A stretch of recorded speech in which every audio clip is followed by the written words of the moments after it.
I cry because I am miserable.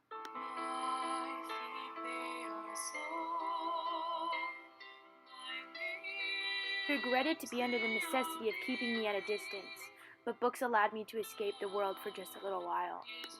You ought not to think yourself on an equality with the Mrs. Reed and Master Reed, because Mrs. kindly allows you to be brought up with them. They will have a great deal of money, and you will have none. You have no business to take our books. You are a dependent, Mama says. You have no money, your father left you none. You ought to beg and not live here with the gentlemen's children like us, and eat the same meal we do, and wear the clothes at our mamma's expense. I should like to go to school. I passed from compartment to compartment, from passage to passage of a large irregular building, till emerging from the total and somewhat dreary silence pervading the portion of the house we traversed, we came upon the hum of many voices, and presently entered a wide, long room with a great deal of tables, two at each end, on each end of which burned a pair of candles, and seated all around on benches a congregation of girls of every age, from 9 or 10 to 20. I saw a girl sitting on a stone bench near. She was bent over a book. From where I stood I could see the title. It was Roussel's, a name that struck me as strange and consequently attractive. My first quarter at Lowood seemed an age, and not the golden age either. It comprised of irksome struggle with difficulties in habituating myself to new rules and unwonted tasks. I learned that Miss Temple, on returning to her room at dawn, had found me laying in the little crib, my face against Helen Burns' shoulder, my arms around her neck. I was asleep, and Helen was dead. I have served here 8 years now. All I want is to serve elsewhere. I needed to get away from Lowood, so I wrote an ad for the newspaper, in hopes of someone replying and offering me a job.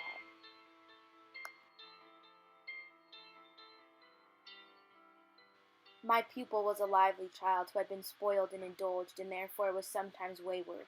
But as she was committed entirely to my care, she soon forgot her little freaks and became an obedient and teachable child. It was only a traveler taking the short cut to Millcote. He passed, and I went on a few steps, and I turned. A sliding sound, a clatter and tumble arrested my attention. He had been injured, and I felt obligated to help him.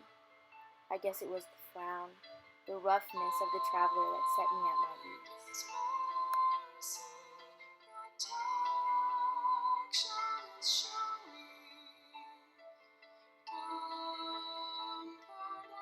I woke up to the sound of strange laughter and fingers against my wall. I assumed it was Pilate, but I was mistaken. Mr. Rochester's room was on fire. I quickly got the fire out and pulled him away.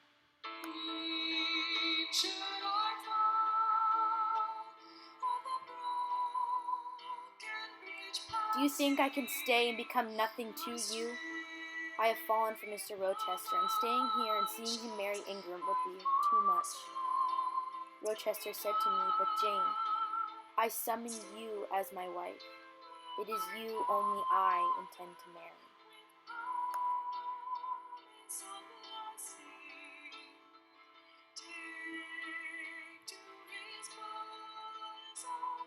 He was married before. He has another wife and still wanted to wed me. In the deep shade at the farther end of the room, a figure ran backward and forward. What it was, whether beast or human being, one could not at first sight tell. It was snatched and growled like some strange wild animal, but it was covered with clothing and a quantity of dark grizzled hair. It was Bertha Mason.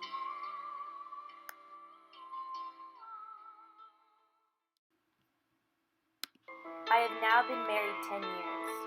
I know what it is to live entirely for and with what I love best on earth. I hold myself supremely blessed. Blessed beyond what language can express, because I am my husband's life as fully as he is mine. No woman has ever more absolutely bone of his bone and flesh of his flesh. I know no weariness of my Edward's society. He knows none of mine any more than we each other do of the pulsation of the heart that beats in our separate bosoms. Consequently, we are ever together. To be together is for us to be at once as free as in solitude, as gay as in company. We talk, I believe, all day long. To talk to each other is but a more animated and audible thinking. All my confidence is bestowed on him. All his confidence is devoted to me. We are precisely suited in character. Perfect concord is the result.